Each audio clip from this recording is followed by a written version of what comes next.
네, 안녕하십니까. 반갑습니다. 저는 세종대 이창길 교수입니다. 오늘 2021 OGP 글로벌 서밋 한국정부의 국민참여 성과와 발전 방향 세션 좌장을 맡았습니다. 영광입니다. 아시다시피 이번 세션은 별도 현장 스튜디오 없이 모든 참석자가 온라인으로 참석하여 진행하게 되었습니다. 혹시 신청하고 계신 분이 있으면 2021 글로벌 서밋, OGP 글로벌 서밋 공식 홈페이지 세션에서 궁금한 점이나 코멘트를 댓글로 남기실 수 있습니다. 세션을 시작하도록 하겠습니다. 본 세션은 그동안 그 한국 정부에서 추진한 국민 참여의 발전 성과를 짚어보고 그다음에 앞으로의 발전 방향을 모색하는 그런 시간입니다. 여러분 아시다시피 국민 참여는 코로나 시대에 더욱 중요한 과제가 아닌가 싶습니다. 한국 사례가 다른 나라의 국민 참여에도 큰 도움이 되기를 바랍니다. 먼저 이번 세션을 위해서 참석해 주신 분들 소개해 올리겠습니다. 먼저 지방행정연구원의 김지수 부연구위원님, 박사님 나오셨습니다. 박수로 환영해 반갑습니다. 주시면 감사하겠습니다. 그 다음에 서울시 마을공동체 종합지원센터 손우정 센터장님 나오셨어요. 그리고 사회적 협동조합의 빠띠의 황현수 기사님, 반갑습니다. 네. 그 다음에 행정안전부 국민참여를 총괄하고 계시는 국민참여혁신과장님 박종옥 과장님 나오셨습니다. 환영합니다. 그럼 먼저 그 국민참여의 과거와 현재 그리고 미래에 대해서 김지수 박사님께서 발표를 먼저 해주셨습니다. 한 20분 정도 하실 것 같습니다. 김지수 박사님은 현재 지방행정연구원의 부연구위원으로 계시고요. 정부혁신, 시민참여, 그다음에 수기민주주의, 그다음에 지방자치나 분권 등의 분야에서 활발한 연구를 하고 계십니다. 그러면 발표를 시작해 주시겠어요? 네, 안녕하세요. 만나 뵙게 돼서 반갑습니다. 한국지방행정연구원의 김지수입니다.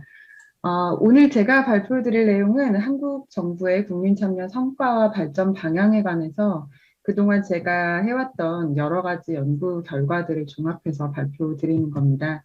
오늘 발표 제목 중에서 국민참여의 과거와 현재라고 하는 부분은 그간의 어떤 성과에 관한 내용들을 담고 있고요. 그리고 미래에 대한 부분은 앞으로 이제 분석 결과를 토대로 논의되게 될 발전 방향에 관한 그런 논의점들이 담겨 있습니다. 국민 참여의 과거와 현재에 대한 이야기들은 크게 세 가지로 구분이 되어 있는데요. 첫 번째로는 역대 정부에서 있었던 국민 참여 관련 법 제도가 어떻게 변화되어 왔는지에 대한 부분, 그리고 현재 정부에서 새롭게 제시하고 있는 국민 참여의 사례에 대한 또 소개, 그리고 국민 참여에 관한 일반 국민분들의 어떤 인식 분석 결과들을 보여드리는 이런 세 가지 내용으로 구성이 되어 있습니다. 이제 발표를 시작해 보겠습니다. 잘 알고 계신 것처럼 정책 결정 과정은 전통적으로 이제 정부 주도 방식으로 진행이 되어 왔습니다. 그런데 잘 알고 계시는 것처럼 사회의 복잡성이 점차 높아짐에 따라서 기존의 정부 중심의 혹은 소수 엘리트에 의한 어떤 정책 결정 방식에 한계가 있다는 점들이 체감하게 됩니다. 또 주인 대리인 문제가 발생되기도 했는데요. 그래서 이런 문제들을 이제 경험하면서 대의민주주의 국가에서 기본적으로 일반 국민의 참여는 간접적인 방식이 대부분이었지만 최근에는 국민과 정부가 공동으로 정책을 생산하는 방식을 이제 도입하는 그런 논의들이 계속되어 왔습니다. 민주주의 국가에서 어떻게 보면 정부 정책 결정 과정에 국민이 참여한다라는 거는 굉장히 당연한 어떻게 보면 그런 부분이지만 그래서 어떤 식으로 어떻게 정부의 정책 결정 과정에 국민이 참여할 건가 이 부분은 그 시대의 어떤 국가상이라든지 또는 시대상 또 국가 리더십 등이 반영되어 있는 결과물이라고 볼 수 있습니다. 따라서 현재의 대한민국을 살펴보면 굉장히 다양한 방식의 국민 참여가 공존하고 있다고 볼 수 있습니다. 그래서 국민 참여의 개념을 정의하는 것도 이런 다양한 스펙트럼의 참여들을 모두 담을 수 있도록 비교적 좀 포괄적으로 정의되는 것이 필요하다고 보았는데요. 그래서 이 글 안에서 국민 참여의 개념은 정부의 정책 결정 과정에 영향을 미치기 위한 국민 행위를 총칭하는 것으로 정의를 했습니다. 그렇다면 국민의 참여가 가지는 어떤 지향점 같은 것들은 무엇이 있을까 하는 것을 고민할 수 있는데요. 저는 뻥의 연구에 나왔던 민주주의 큐브라는 것이 꽤 의미 있는 그 포인트를 보여줄 수 있다고 볼 수 있습니다. 그 국민 참여의 지향점 세 가지 포인트는 첫 번째로는 보다 다양한 사람들이 참여하는 것, 그리고 두 번째는 참여한 사람들의 상호작용이 보다 민주적인 것, 그리고 세 번째로는 참여자들의 영향력이 실질적인 것 해서 이 세 가지가 좀 핵심이라고 보았습니다. 그동안 정부가 활용해온 국민참여 제도는 매우 다양한데 그렇지만 기존 정부가 가지고 있는 그 전통적인 참여들이 가지고 있는 한계들을 극복하고 또 집단지성 방식으로 사회 문제 해결을 위한 혁신 방안 같은 것들을 탐색하기 위해서 현 정부의 국민 참여 확대는 이와 같은 지향점을 내재하고 있다라고 볼 수 있습니다. 따라서 비교적 높은 수준의 또 실질적인 수기적인 참여를 지향하고 있다라고 보시면 되겠습니다. 그래서 과거의 참여와 또 현재의 참여를 비교해보고 또 그것이 어떤 변화가 되었고 그 변화가 계기가 뭐였는지 또 어떤 부분이 부족하고 어떤 식으로 발전되어야 될 것인지에 대한 논의가 필요한 시점이라고 볼 수 있겠습니다. 그럼 이제 본격적으로 국민 참여의 과거와 현재에 대해서 분석해 보도록 하겠습니다. 첫 번째 내용은 역대 정부의 국민 참여 법제도 변화에 대한 분석인데요. 대표적인 15개 정부의 국민 참여 제도와 그리고 거기에 관련되어 있는 12개 정부의 법령이 언제 제정되었고 개정되었는지 또 그때 내용들은 어떠한 내용들이었는지를 분석해 보았습니다. 분석을 위한 판단 기준은 크게 세 가지인데요. 공식적인 참여자가 어디까지인가, 그리고 커뮤니케이션 방식은 어떠한가, 또 일반 국민의 의사가 최종적인 결정에 미치는 영향력의 수준은 어느 정도인가, 이런 세 가지의 판단 기준을 가지고 형식적 참여와 실질적 참여, 그리고 수기적 참여로 구분을 했습니다. 일반적으로는 형식적 참여와 실질적 참여 정도로 구분을 하는데요. 수기적 참여가 가지고 있는 특징이 일반적인 또 참여 제도와는 또 구분되는 그런 속성을 가지고 있었기 때문에 아주 일반적인 시민들이 참여를 해서 쌍방향으로 수기 토론 절차를 거치고 그 결과를 바탕으로 권고를 하게 되는 이 수기적 참여의 속성을 고려해서 이 부분은 따로 별도로 유형화를 하였습니다. 분석 결과를 보시면 이게 좀 한눈에 보시기 어려우실 수 있는데요. 제가 조금 설명을 보태드리겠습니다. 김영삼 정부나 김대중 정부 같은 이전의 정부들을 보면 노란 색깔 사각형으로 표시되어 있는 선거제도를 제외하고는 실질적으로 국민이 어떤 영향을 미칠 수 있는 그런 방식의 참여가 없었다고 보시면 되겠습니다. 그런데 노무현 정부에 들어서 주민투표, 주민소환, 주민감사 청구 등과 같은 제도들이 생겨나고 또 공청회, 설명회, 토론회 같은 것들에 대한 세부적인 절차들이 마련되면서 참여제도 차원에서 본다면 한 단계 업그레이드 되는 모습을 보실 수 있고요. 이후에 이제 문재인 정부에 오게 되면 굉장히 그 다양한 스펙트럼으로 변화를 했고 특히 국민참여 플랫폼이라든지 주민참여 예산, 또 국민참여 예산과 같은 제도에서는 수기적인 참여 제도가 나타나기도 합니다. 그런데 보시는 바와 같이 한 가지 제도라 하더라도 그 여러 가지 사례에 따라서 어떤 유형에 해당되는지는 좀 다른 모습도 보이는데요. 이 부분에 대해서 제가 종합적으로 슬라이드 6을 보시면서 제가 설명을 드리도록 하겠습니다. 국민 참여의 그 전체적인 내용을 보시면 특히 노무현 정부 이후에 실질적인 참여로 전환되는 모습들을 많이 보실 수 있는데 그 원인이라고 한다면 행정절차법과 지방자치법 전부 개정 등과 같은 법제도 개정을 통한 어떤 그런 제도적인 기반 마련이 있었다고 보실 수 있겠습니다. 그리고 문재인 정부의 특징으로 제가 들었던 수기적인 참여로의 전환은 기존에 있던 제도들을 어떤 식으로 활용하는지에 대한 측면에서도 변화를 가져왔는데요. 예를 들어서 주민참여 예산 같은 경우는 박근혜 정부에서 실질적인 참여를 위한 어떤 규정들은 이미 마련이 되었습니다. 그래서 전국적으로 확산은 되었는데 실제 운영하는 측면에 있어서 단순히 공부제 방식을 많이 활용했기 때문에 이것이 과연 민주성을 확보할 수 있는 그런 방식인가에 대한 의문점들이 굉장히 지속적으로 제기되어 왔습니다. 현 정부에서 그 절차적인 차원에서는 어떤 수기 제도들이 같이 결합이 됨으로써 실질적인 참여가 될 수 있는 그런 시도들이 이루어지는데요. 다만 아까 이제 그 그림에서도 보시는 바와 같이 제도적인 그런 좀 편차는 존재합니다. 그래서 제가 이렇게 전체적으로 살펴보았을 때 기존의 형식적인 제도 같은 것들이 이제 운영 차원에서 보다 실질화되는 그런 질적인 변화가 시도되었고, 특히 수기적인 참여 방식들이 제도화되면서 일반 국민들이 참여하는 기회가 확대되고 정책 결정 과정 안에서 또 그들의 영향력이 증대되고 또 수기 토론 절차들을 설계하고 운영하는 것들이 확산되었다고 보실 수 있겠습니다. 다만 이런 부분들이 아직까지는 법적인 근거가 임의 규정이라든지 하는 부분에서 근거하고 있기 때문에 운영 사례를 보시면 사실은 형식적인 참여부터 수기적인 참여까지 굉장히 다양한 스펙트럼의 참여들이 존재하고 있어서 편차가 존재한다고 보실 수 있겠습니다. 그 밖에 제가 현재 운영 중인 국민참여제도 약 한 1,500개 정도를 분석을 한 결과를 보면 역대 정부별로 새롭게 생겨난 국민참여 제도들을 본다면 문재인 정부에서 굉장히 많은 제도들이 탄생했다는 점도 보실 수 있습니다. 또한 일반 국민의 참여 비중을 봤을 때 물론 그 더 높았던 시기도 있었지만 문재인 정부 같은 경우에는 일반 국민이 참여자의 구성원으로서 포함되는 비율이 약 60% 이상으로 나타났습니다. 기존 같은 경우는 일반 국민들이 참여한다고 해도 어떤 이해관계자 집단이라든지 혹은 시민단체 등과 같은 어떤 연합의 형태로 참여를 많이 했다라고 한다면 현 정부에서는 정말 개개인들이 어떤 무작위 추천 방식이나 공모 방식으로 그 참여의 기회를 얻었다는 데 있어서 굉장히 큰 의미가 있었다고 볼 수 있겠습니다. 또 한 가지는 정책 제안 단계에서 초기 참여를 하는 비중이 높아졌다는 건데요. 이것은 정책 제안 제도에 있어서의 시민 참여 확대가 그러한 결과를 가져왔다고 볼 수 있겠습니다. 그래서 이와 같은 이제 결과들을 보시면 참여에 있어서의 변화는 존재했다. 그렇다면 아까도 말씀드렸지만 그럼 우수한 상태로 지금 발전되고 있는 그런 참여 제도들은 어떤 모습을 가지고 있을까 하는 측면에서 제가 한 3가지 정도의 사례를 소개해 드리려고 합니다. 이 제도들은 보다 다양한 국민들이 좀 참여할 수 있고 또 수기와 토론하는 절차를 가지고 있고 또 실질적인 정책에 영향을 미치는 그런 3가지 제도인데요.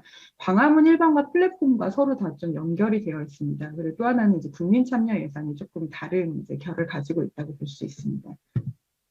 먼저 광화문 일반과 플랫폼과 열린 소통 포럼입니다.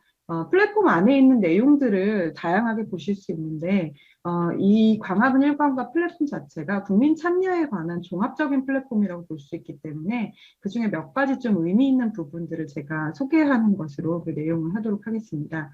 먼저 혁신 제안톡 같은 경우에는 국민들이 이제 정책과 관련된 어떤 제안을 하고 그 제안이 온라인상에서 30명 이상의 공감을 얻게 되면 다른 이제 제도화의 단계로 혹은 정책화의 단계로 넘어갈 수 있게 되는 구조를 가지고 있습니다. 그 안에서 시민들끼리의 토론도 이루어지고 또 부처 간의 의견 조율이나 이런 과정 등을 통해서 정책화하는 과정들이 만들어지고 있습니다. 또 협업 이음터 같은 경우는 공공부문은 물론 민간이나 단체 같은 그런 협회, 기업 같은 곳들에서도 주요 사업과 관련된 여러 가지 관련 기관들과의 협업이 필요할 때 이를 연계해주는 역할을 하고 있고요. 또 정부의 평가 과정에서 국민의 의견을 물을 수 있는 이런 난들도 있습니다. 사실 정부 평가 과정에서 전문가들이나 이런 정부에 의한 평가는 많았지만 일반 시민들이 그 역할을 할 수 있는 기회는 이번에 굉장히 획기적으로 확대되었다고 볼 수 있습니다. 또한 정부 조직에 대해서도 국민 참여와 국민과 좀 밀접한 그런 영역에 대해서는 시민들이 직접 어떤 문제를 검토하고 또 그에 대한 개선안을 제시할 수 있는 어떤 그런 기회를 제공받기도 했습니다.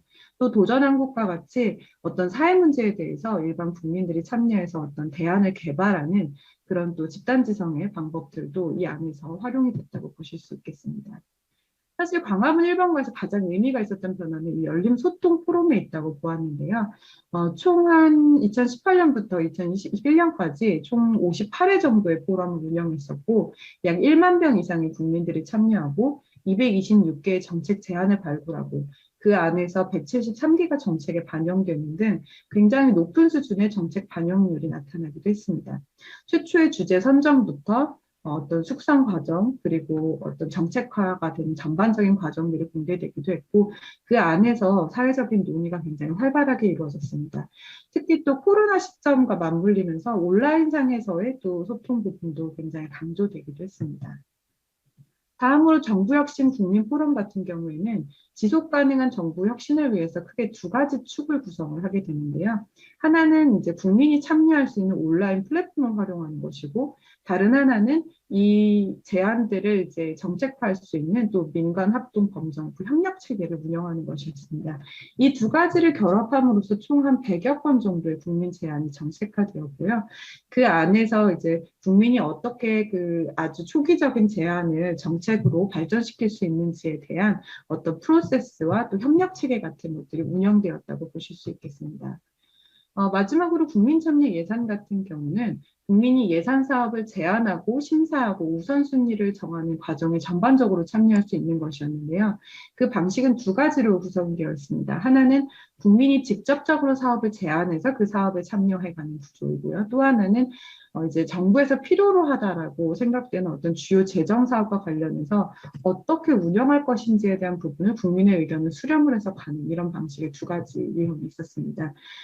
이와 같은 방식으로 그 채택이 된 국민참여 예산 같은 경우는 전체적인 예산액과 최종적인 집행의 그 과정 같은 것들까지도 공개되는 등 높은 수준의 또 투명성을 보여주었습니다.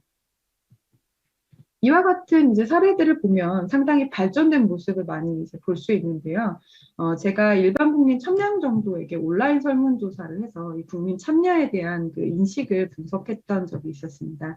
2020년 8월경에 이제 진행되었던 설문조사인데요.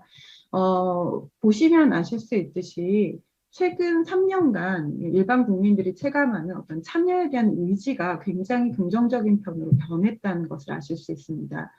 또 최근 3년간 정부의 참여 제도에 대한 그 인식도 꽤 많이 증가되었다는 것에 대해서 일반인들도 공개하고 공감을 하고 있다는 점을 아실 수 있습니다. 또 일반 국민이 국가의 어떤 주요 현안이라든지 이런 것에 대한 인식 수준, 또 거기에 대한 토론과 합리적인 정책을 개발할 수 있다라는 어떤 그런 역량 측면에 대해서도 긍정적으로 인식을 했고, 이러한 참여를 바탕으로 사회가 긍정적으로 변화할 수 있다는 점에 대해서도 높은 공감을 보였습니다. 다만 그렇다면 이 참여가 실질적인 효과를 가지느냐, 이 참여의 효능감에 대한 부분은 아직까지 반반 고민하고 있는 모습들이 설문조사 결과에서 나타났습니다. 예전처럼 정부가 하는 일에 일반 국민이 전혀 영향을 미칠 수 없다라고 생각하는 건 아니지만, 이 참여 절차들이 형식적인 것은 아닐까? 정말 실질적으로 정책화되는가에 대한 근본적인 의문은 가지고 있는 모습이 설문조사에서도 나타났습니다. 그런데 제가 좀 의미 있는 비교점을 봤던 거는 이건 조세환 박사님께서 진행하셨던 이제 국민참여제도에 참여했던 분들에 대한 인식조사 결과였는데요. 여기서는 굉장히 긍정적인 만족도와 또 그 성과를 보였습니다. 이런 것을 보면 알 수 있듯이 실제 참여했던 분들의 참여에 대한 그 인식도가 굉장히 긍정적이었다는 점은 앞으로 참여자들이 확대되는 것이 왜 필요한 것인가에 대한 그 중요한 시사점을 준다고 볼 수 있습니다. 제가 조사했던 결과에서도 그렇지만 아직까지 전체 국민을 고려했을 때 이 참여자가 어느 정도 되는가에 대한 부분은 아직도 발전이 필요한 부분이기 때문에 여기에 대한 이게 왜 필요한가가 이 설문조사를 통해서 좀 의미 있게 나왔다고 볼 수 있겠습니다. 어찌됐건 전반적으로 소통 채널이 확대되고 또 정부 정책에 대한 또 국민의 의견을 제시하고자 하는 어떤 그런 의지나 기대감 같은 것들이 굉장히 높아졌다는 것도 이 설문조사 안에서 나타난 결과입니다. 이와 같은 그 국민 참여의 과거와 현재에 대한 여러 가지 분석 결과를 바탕으로 제가 제안드리고자 하는 국민 참여의 미래의 방향 같은 것들을 크게 한 4가지 정도로 분류할 수 있었습니다. 첫 번째는 높은 수준의 국민 참여 기회를 만들려면 법 제도적인 기반이 필요하다는 점을 강조하고 싶습니다. 예를 들어 실질적인 수기 모습이라든지 혹은 실질적인 참여 제도가 정말 제도권 내에 안착이 되려면 어떤 기본법의 마련 같은 것들이 필요하다고 보이는데요. 사실 국민 참여의 정의, 수기 숙성 과정에 필요한 여러 가지 요건들, 그리고 또 국민 참여를 활성화하게 하는 어떤 그런 계획이라든지 그런 것들을 공유하고 분석하고 평가하고 또 정책화하는 어떤 여러 가지 내용들이 좀 법적인 기반을 마련할 필요가 있다는 생각이 들었고요. 그래야 여러 가지 기관 간의 협업 체계라든가 이런 것들도 같이 동반하여 개선될 수 있다는 생각을 해봤습니다. 그리고 또 수기 프로세스 같은 경우는 굉장히 많은 에너지가 소모되는 것이고 전문성이 또 높이 필요하기 때문에 이에 대해서 혹시 전담기구라든가 하는 것들도 같이 고민해 볼 필요가 있다고 보았습니다. 또 하나는 더 다양한 국민이 참여하기 위해서는 사실 제도적인 변화가 또 필요한데요. 국민 참여에 대한 어떤 효능감을 제고하기 위해서는 정책화되는 비율이 높아지기 위한 방법들을 우리가 모색해야 되는데 아마 이 부분은 이따 토론에서도 많이 이야기해 주실 것으로 생각이 됩니다. 또 하나는 또 일반 시민들이 이렇게 참여하는 활동 자체가 생활화될 수 있도록 어떤 그런 인식을 전반적으로 변화시키기 위한 교육과정이라든가 이런 것들도 필요할 것이고요. 또 국민 참여형의 정책 형성 과정을 운영하는 것들이 또 쉬운 일이 아니기 때문에 이를 담당하는 공무원분들에 대한 교육 체계도 구축이 될 필요가 있습니다. 또 수기 숙성 과정을 진행하는 그 과정 안에 많은 인력들이 필요하기 때문에 이에 대한 전문 인력을 양성하고 또 민간 기업이나 공기업 같은 경우에도 국민 참여에 관한 어떤 제도적인 장벽이 있다면 이런 것들을 허물기 위한 노력들이 필요할 것입니다. 또 세 번째는 이제 온라인 참여에 대한 인프라의 구축인데요. 최근에 코로나19가 이제 갑작스럽게 시작이 되면서 수요에 비해서 사실 그런 시스템을 온라인을 갖추는 것은 상당히 힘들다는 말들을 제가 자치단체 등을 통해서 많이 들었습니다. 관련한 예산도 상당히 들고요. 특히 높은 수준의 토론 같은 것들이 온라인상에서 이루어지기 위해서는 많은 어떤 인프라가 필요한데 이것을 개개 기관들이 사실 만들기는 쉽지 않은 측면이 있습니다. 그래서 이에 대해서도 좀 기반 마련이 필요할 것으로 보이고요. 마지막으로 저는 이제 여기 참여하신 토론자분들 중에서도 이제 이런 활동들을 많이 하시지만 국가나 지방자치단체 공공기관 안에서의 굉장히 다양한 참여 기회들이 서로 그물처럼 연계가 될 수 있어야 합니다. 특히 지방자치단체 차원에서 공동체라든지 여러 가지 참여 제도들은 보다 생활에 좀 밀접하기 때문에 사람들이 참여의 경험을 해볼 수 있는 굉장히 좋은 기회거든요. 그래서 이들이 국가 참여의 그런 수준과 서로 같이 연계될 수 있도록 좀 촘촘한 연계를 만들어가기 위한 그런 노력들이 필요할 것으로 보입니다. 여기까지 제가 발표 준비한 부분은 모두 마쳤고요. 관련해서 많이 논의 주시면 저도 좀 오늘 많이 배울 수 있는 기회가 될 것 같습니다. 감사합니다. 네, 김 박사님 수고하셨습니다. 발표 감사드리고요. 참 민주주의가 이제 좀 현대사회에 와서 좀 더 다양한 방식으로 이렇게 확장이 되고 있는 그런 느낌입니다. 저는 깜짝 놀랐어요. 1,500개의 국민참여제도가 있다는 사실이 놀라웠고요. 특히 일반 국민 중심으로 뭐 이렇게 된다는 얘기. 그다음에 우수 사례 세 가지는 우리가 이미 그 한국 사람들은 익히 알고는 있지만 뭐 세계에서 좀 참고가 될 수 있는 제도가 아닌가 싶고요. 네 가지의 제언도 참 좋았던 것 같습니다.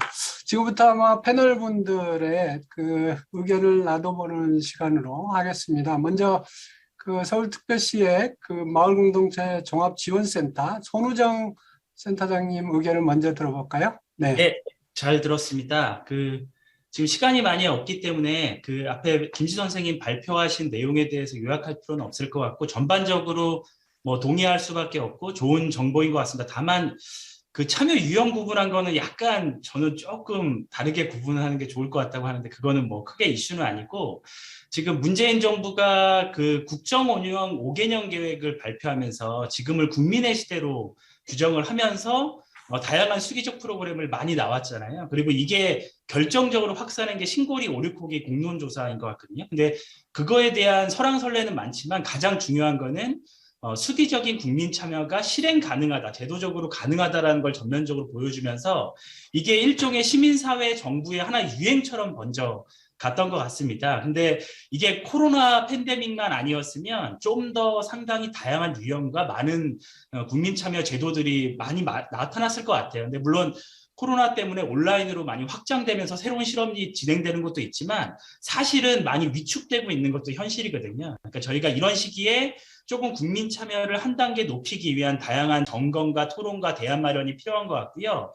다만 이것이 지금 국민 참여가 필요한 것이 어떤 가치나 바람직하기 때문만이 아니라 실제로 정책의 완성도를 높이는 데 되게 효과적이기 때문에 진행되고 있다는 걸 좀 인식할 필요가 있을 것 같습니다. 왜냐하면 정책이라는 건 다 아시겠지만 본질적으로 가설 같은 거거든요. 그러니까 어떤 과학적인 이렇게 되면 확실한 어떤 효과가 난다는 게 아니라 가설이기 때문에 이거의 리스크를 줄이고 어떤 완성도를 높이고 또 시민들의 수용성을 높이기 위해서는 시민의 이 정책이 완성되는 과정에 시민의 의견을 제도적으로 수용할 수 있는 국민 참여라는 것이 좀 필요하다는 거고요.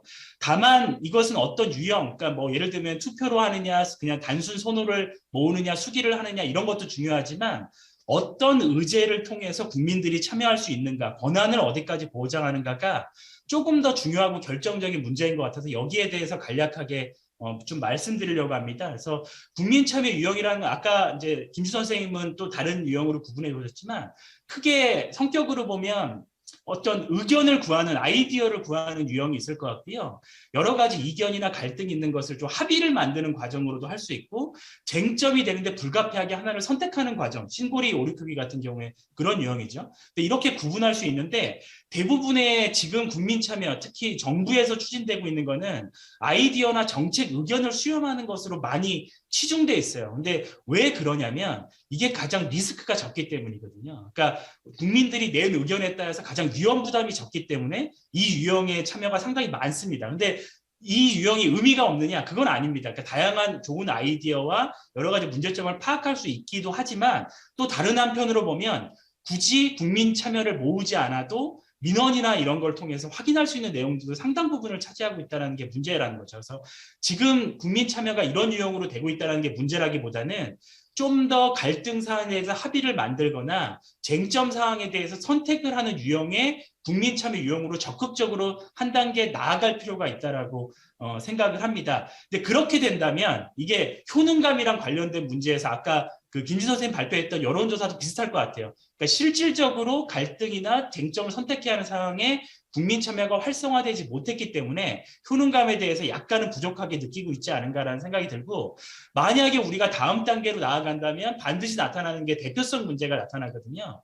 아이디어를 모으는 국민 참여 기제에서는 의견에 대한 대표성만 있으면 돼요. 그러니까 다양한 의견들만 들어오면 되고 갈등을 합의할 때는 양 입장에 대한 대표성만 있으면 됩니다. 하지만 쟁점을 선택할 때는 지역 공동체의 모집단에 대한 대표성이 있어야 돼요. 근데 이 두 가지 유형은 비용과 시간이 상당히 많이 걸립니다. 특히 합의를 형성하는 과정 같은 경우에는 해외 사례를 보면 10년 동안 진행되는 사례도 있거든요. 근데 이렇기 때문에 국가의 아까 김 선생님이 말씀하셨던 제도화나 그런 조치들이 좀 필요하다고 생각이 되고요. 마지막으로 이제 시간이 많이 없기 때문에 간단하게 말씀드리면 전문가와 국민의 역할을 좀 구분하자라는 얘기를 꼭 드리고 싶어요. 근데 많은 이제 국민 참여에서 좀 오류가 있는 게 좀 경향이라고 생각하는 게 평범한 시민들을 교육시켜서 준 전문가로 만드는 경향도 있어요. 이렇게 되면 몇 번 많이 참여하신 분들은 전문성이 높아지면서 소위 말하는 선수가 되거든요. 근데 일반 국민들이 참여하는 장벽은 계속 높아지게 됩니다. 그렇기 때문에 지금 수많은 국민 참여 기제들이 똑같은 사람들이 여기 참여하고 저기 참여하고 막 이런 경향들이 나타나요. 그러니까 똑같은 사람들이 계속 돌아다니면서 참여 기제를 채우고 있는 거죠. 그래서 조금 더 문턱은 낮아지고 프로세스는 명료해질 필요가 있다라는 말씀을 꼭 드리고 싶습니다. 예, 이상입니다. 네, 네, 감사합니다. 그 아주 열정적으로 이렇게 토론해 주셔서 감사드리고요. 참 중요한 문제들인 것 같습니다. 일단 뭐 국민들이 아이디어 차원의 개발이 아니라 좀 더 결정과 선택에 참여를 해야 된다. 뭐 그런 얘기 하신 것 같고요. 민주주의 역량에 대한 고민도 말씀을 해 주셨어요. 이어서 우리 사회적 협동조합의 빠띠 황현숙 이사님 말씀 들어보겠습니다. 네. 네, 반갑습니다. 사회적 협동조합 파티에서 활동하고 있는 황현숙이라고 합니다. 네, 김지수 박사님 발표 잘 들었고요. 손우정 센터장님이 앞에 토론 주셨는데 저도 매우 공감하면서 들었습니다. 아마 비슷한 얘기인데 활동하는 현장이 다르다 보니까 좀 다른 언어로 말씀드릴 수 있을 것 같아요. 네, 저도 얘기를 드리면 그 발제하신 것에서 전반적으로 그 수기적 참여가 활성화됐다. 이제 문재인 정부 들어서 이 부분에 대해서 네, 저도 많이 느끼고 있고 현장에서 국민들도 그걸 체감하고 있다고 생각합니다. 이런 참여의 기회가 정말 많아졌다고 생각하고 이제 그 다음 단계로 나아가는 과제들이 남아 있다라고 보고요. 그 발제문에도 내용이 나와 있는데 예를 들면 제가 좀 몇 가지 포인트들을 그래서 좀 더 설명을 붙여서 말씀을 드리고 싶었어요. 그래서 이제는 그러니까 저는 단순히 더 많은, 그러니까 수적으로 더 많은 국민들이 참여하는 것은 물론이거니와 더 다양한 국민들이 참여할 수 있어야 된다라고 생각을 합니다. 그러니까 지금 정부가 운영하는 국민참여 제도의 실질적으로, 그러니까 운영 형식을 보면 거기 참여할 수 있는 계층이 굉장히 제한적이거든요. 그러니까 특정한 시간에 어떤 특정한 주제를 다루고 특정한 장소에 모여야 하고 이런 것들을 할 수 있는 사람 굉장히 제한적이거든요.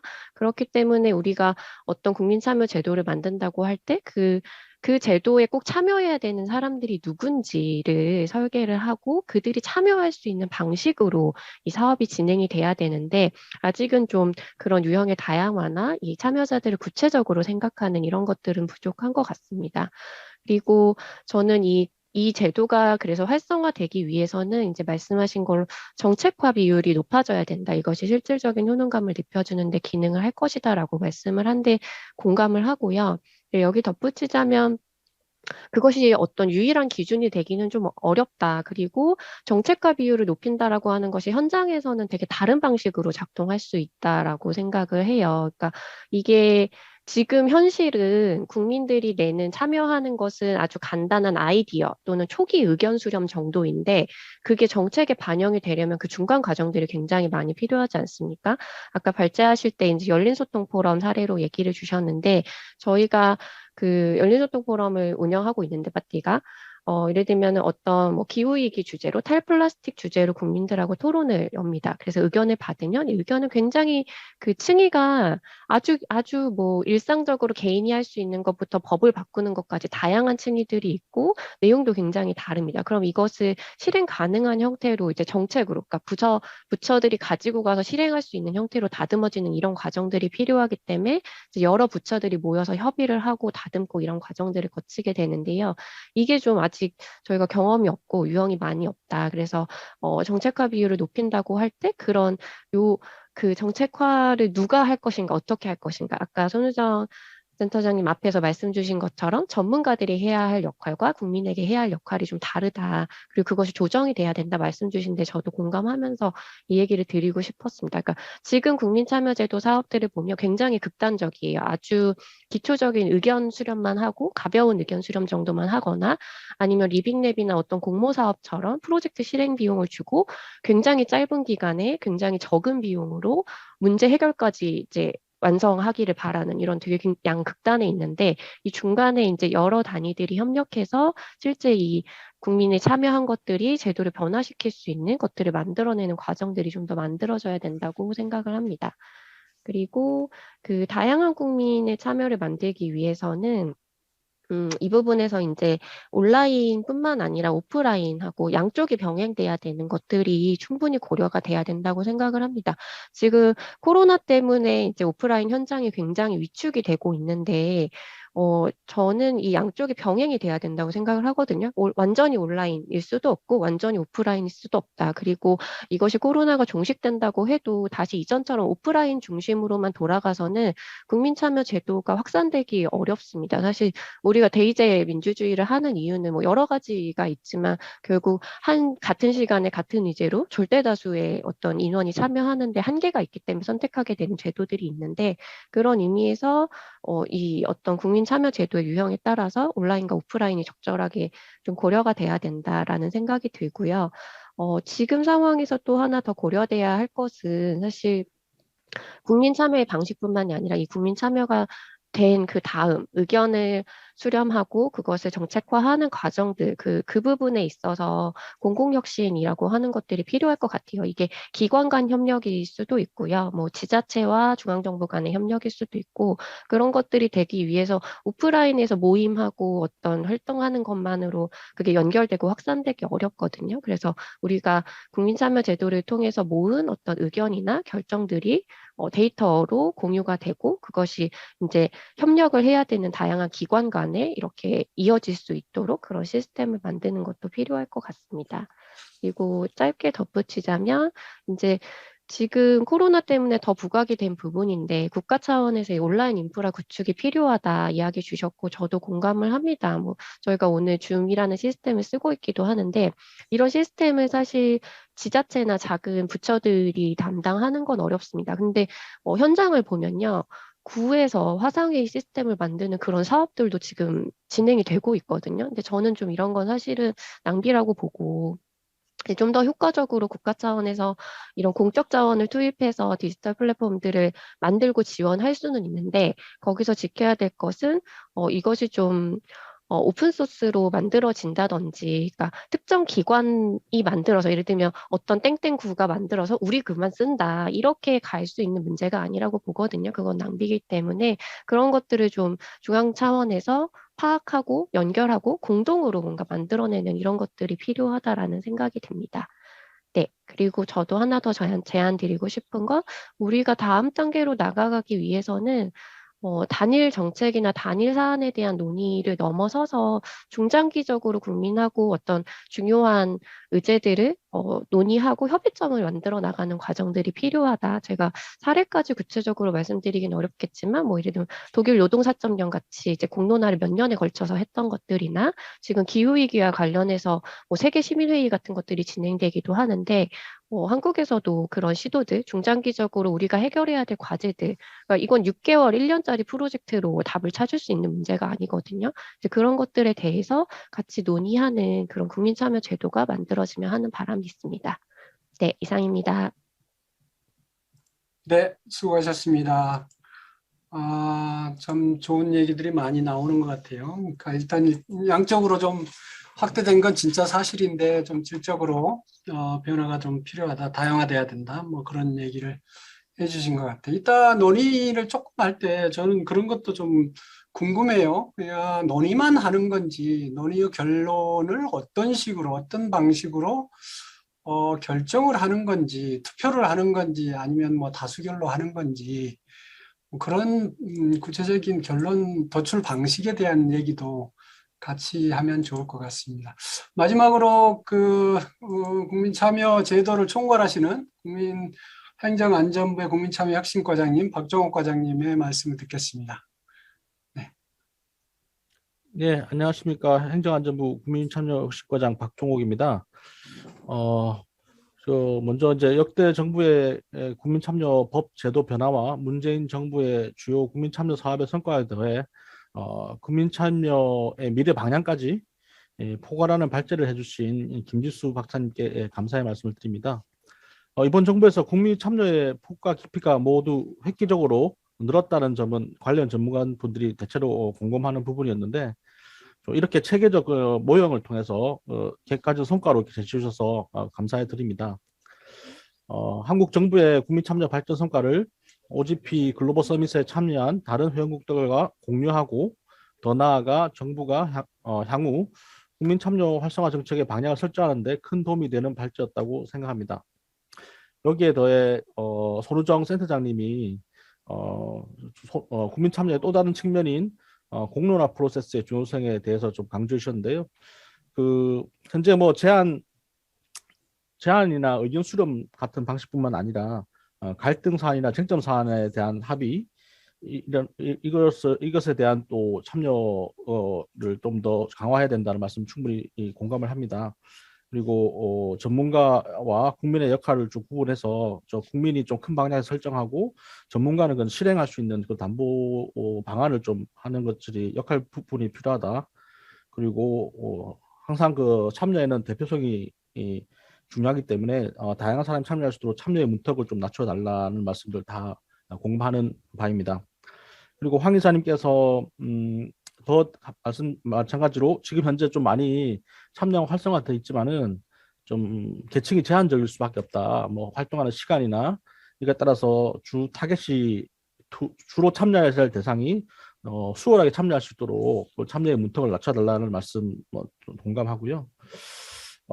정책화 비율이 높아지는 것 참 중요한데 하여튼 국민의 여러 가지 편린적인 의견들을 이렇게 정책으로 반영하기 위해서 중간 기제를 참 체계적으로 좀 시스템적으로 제도화하고 그거를 기관 간 협력을 통해서 실제 의미 있는 제안이 될 수 있도록 다듬어가는 게 제일 핵심이다. 그런 말씀하셨던 거 충분히 감사드립니다.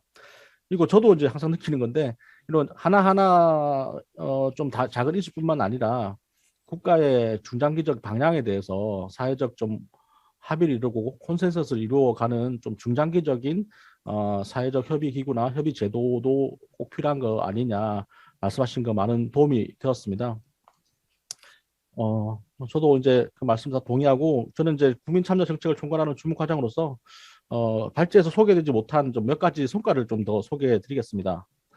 먼저 그 김수수 박사님의 발제에서도 이렇게 말씀을 좀 제도적 변화가 있었다고 말씀드렸지만은 작년에 이제 작년 12월 청원법이 이제 전면 개정되어서 올해 12월 23일부터 이제 전면 시행됩니다. 이에 따라서 이제 모든 국가기관에서 청원 심의 구성이 의무화됐고 청원 심의를 통해서 보도와 객관적이고 심층적인 검토를 통해서 국민의 여러 가지 불편한 해소들을 보다 좀 최종적 보완적 추가적으로 국가에서 이렇게 청원 처리를 하게 되었습니다. 내년 말부터는 온라인으로도 청원 처리가 가능하게 된 것들이 있습니다. 사실 그 헌법상 청원 제도가 제정 헌법 때부터 있었는데 사실상 그동안 작동을 제대로 못하다가 이번부터 실제적으로 작동하는 청원 제도가 생기게 돼서 참 의미 있다고 봅니다. 그리고 이번에 12월 9일 날 행정절차법 개정안도 많이 통과됐습니다. 이쪽이 이제 이번에 참여와 관련된 여러 가지 원리나 원칙이나 참여 정책을 공포해야 된다는 것들, 참여의 제도적 기반 규정들이 많이 포함이 되었는데요. 이번에도 이런 것을 통해서 또 제도적으로도 우리 참여 정책이 보다 한 단계 앞서가는 좀 계기가 되지 않을까 싶습니다. 그리고 발제에 소개된 사례 외에도 정부 전반에 다양한 추진 사업이 시설돼 운영되고 있습니다. 우리 부에서는 뭐 도전 한국이나 실패 박람회 수기 토론이나 정부 조직 국민 참여 진단이나 이런 것들을 참여 사업을 신규로 실시하였고요. 각 부처에서도 식약처 국민청원 안전검사제, 법제처 국민참여 법령심사제, 그리고 과학기술정보통신부의 국민참여 리빙랩 R&D 사업 같은 것도 있었습니다. 다만 앞으로 국민참여 정책이 좀 한 단계 더 도약하기 위해서는 한 두세 가지 정도의 부분을 좀 보완할 필요가 있다고 봅니다. 먼저 국민 참여의 개념, 대상, 기본 원칙, 관리 체계가 미정립된 상황에서 각종 참여 사업이 각 기관별로 이제 이루어져서 체계적 지속적 정책 추진에는 어려움이 있었습니다. 이를 위해서 중앙, 지방, 공공기관을 모두 포괄하는 좀 참여 정책 추진 체계를 좀 마련할 필요가 있습니다. 그래서 김주수 박사님 발제에서 제안하신 국민 참여 활성화 기본법 제정도 저희들이 좀 핵심적으로 해야 될 사업이 아닐까 이렇게 봅니다. 수기적 참여로 전환되었다는 평가에도 불구하고 아직까지도 국민의 의견이 정책화로 이어지지 못하는 경우가 많습니다. 이를 위해서는 두 가지 측면에서 좀 접근해야 되는데 첫 번째로는 일선 현장에서 수기 프로세스를 운영하는 데 따른 비용과 부담을 줄여줄 필요가 있습니다. 이를 위해서 열린 소통 포럼과 같은 범정부 공론장을 보다 확대하고 국민정책 디자인 사업과 같은 일선 기관들이 수기 프로세스 운영 전반을 지원 컨설팅한 사업을 확대해 나갈 필요가 있습니다. 두 번째로 제안 경로를 막론하고 국민들의 다양한 제안을 정책과 검토에 적절한 권한을 갖는 기관으로 연결하고 다부처 관련된 사항에 대해서 함께 논의할 수 있는 좀 기관 간 협력 체계를 마련하는 것도 중요합니다.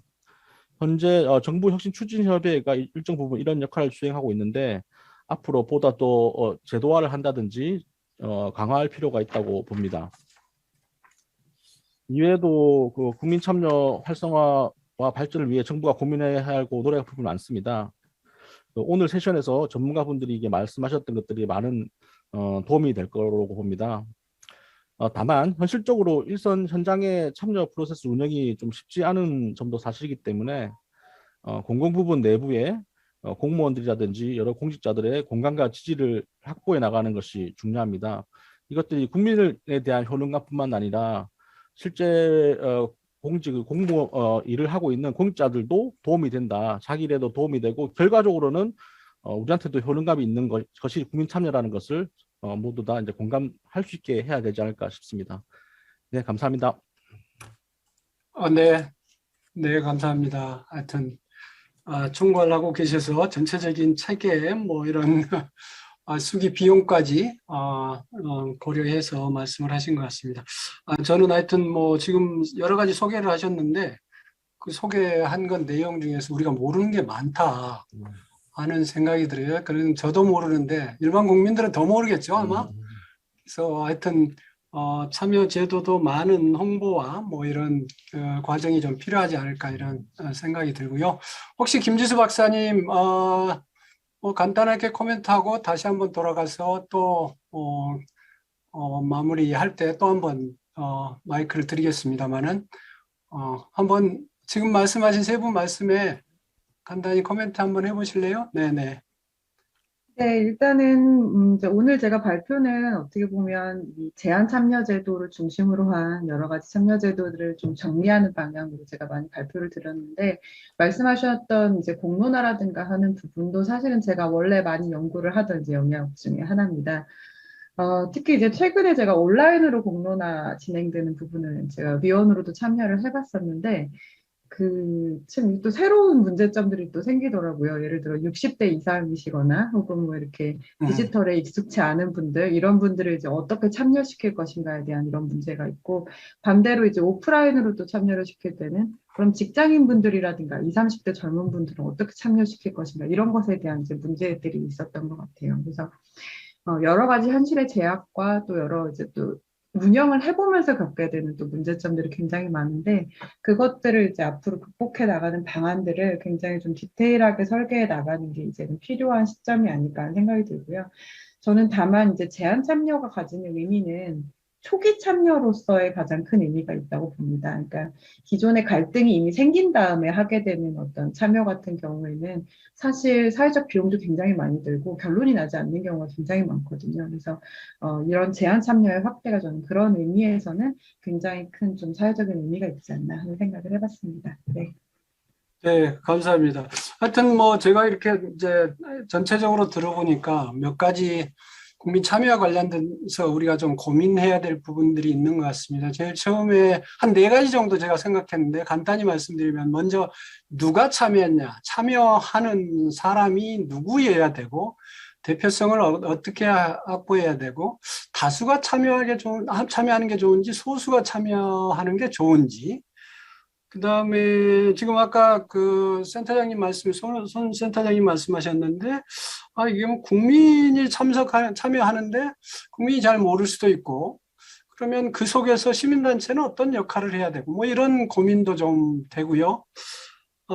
두 번째는 그 어떤 거를 참여해야 되느냐, 참여 대상 정책이 뭐냐, 도대체 뭘 참여하는 거냐.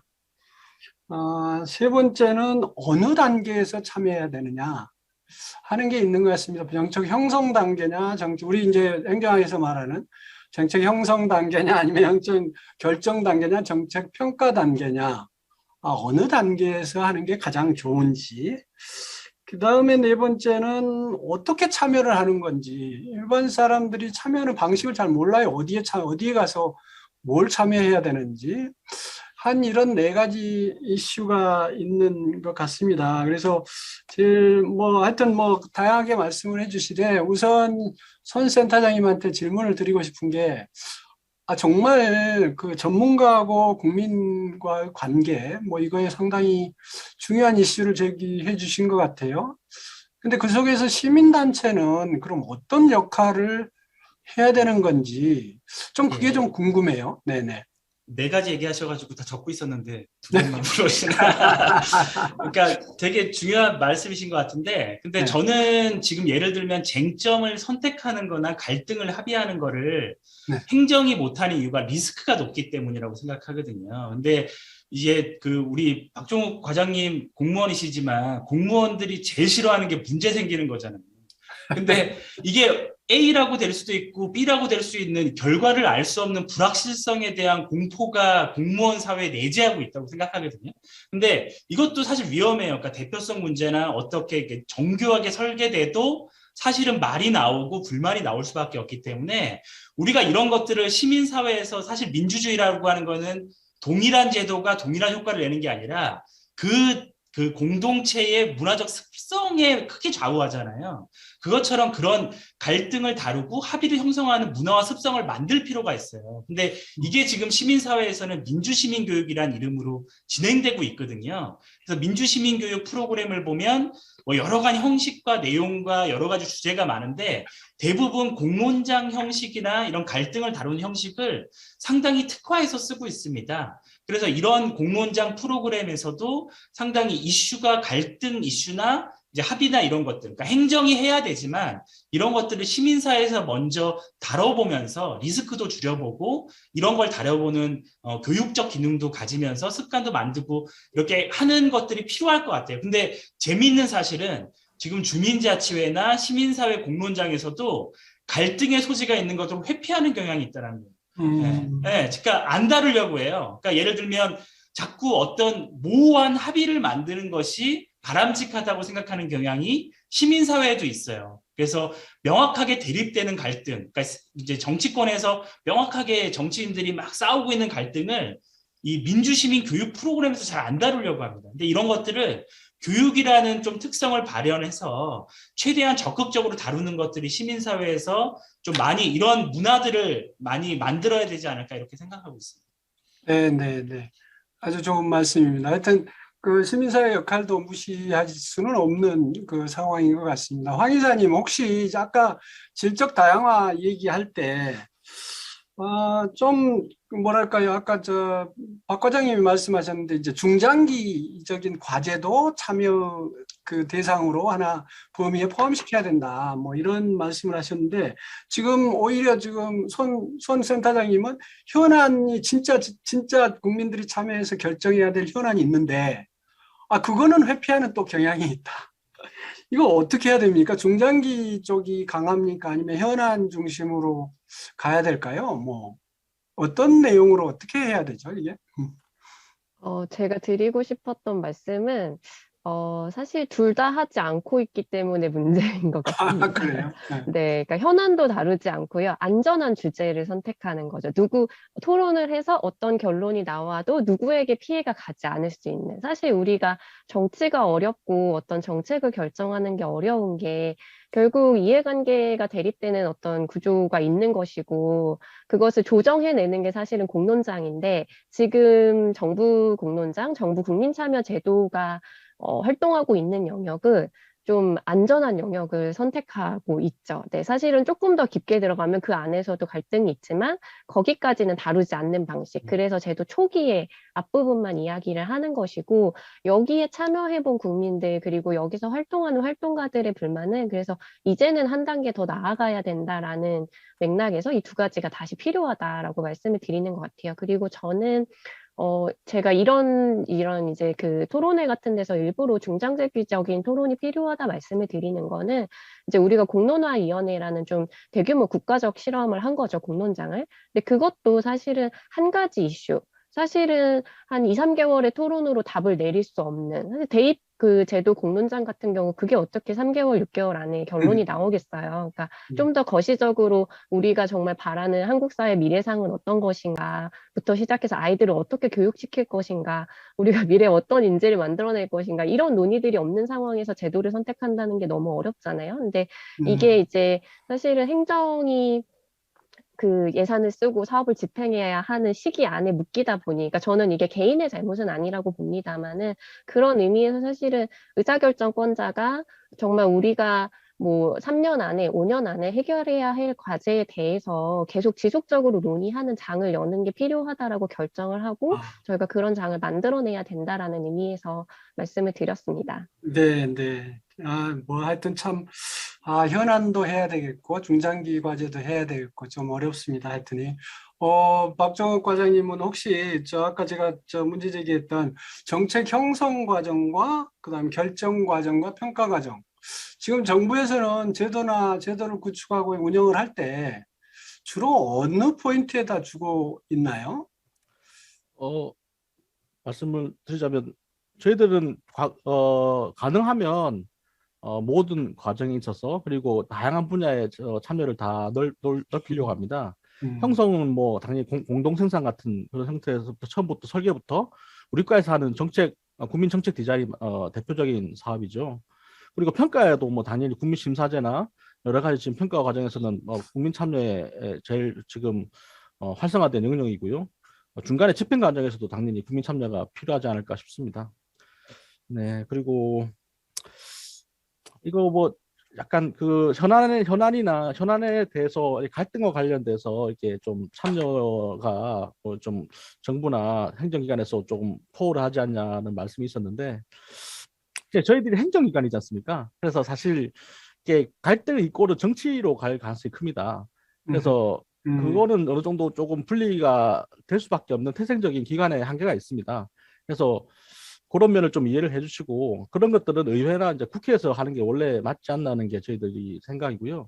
어, 그러니까 물론 뭐 현안에 따라서는 당연히 이제 우리가 해야 될 사항도 있고 한데 우리가 이제 국민 참여 활성화법을 만들지 않습니까? 거기에 이제 국민 참여란 정의도 사실 좀 뭐 공익적인 목적 실현, 좀 이해관계나 사익보다는 그런 식으로 저희들이 좀 정의를 잡으려고 하고 있거든요. 네, 네, 예, 그런 면이 좀 없지 않아 있지 않을까 싶고요. 네, 그리고 아까 교수님 말씀하셨던 참여제도가 많은데 아까 뭐 교수님도 모르고 잘 모르는 게 있는데 공부가 필요하지 않냐 말씀하셨는데 많이 저희들이 부족했고요. 네. 다만 어디든지 광화문 1번가 홈페이지에서 광화문 1번가를 쳐보시면 거기 가면 다양한 좀 참여 사업들이 소개되어 있습니다. 네, 알겠습니다. 네네, 네, 네네, 네. 네, 고맙습니다. 아주 네, 고생하시는데. 네네.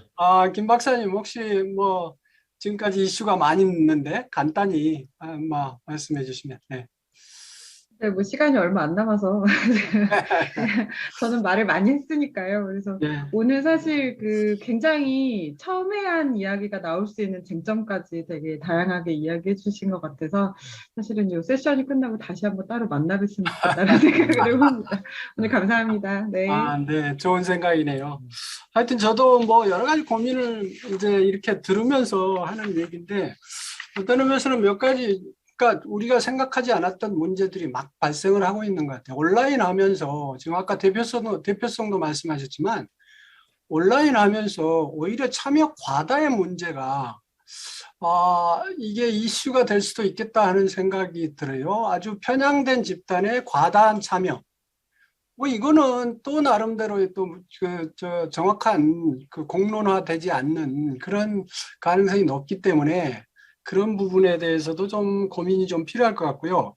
특히 온라인 민주주의, 온라인 참여에 대한 것을 좀 더 매뉴얼이나 이런 거를 만들어 가지고 그냥 법률만이 아니라 법률 수준 아닌 매뉴얼 수준에서도 좀 필요하다 이런 생각이 들고요.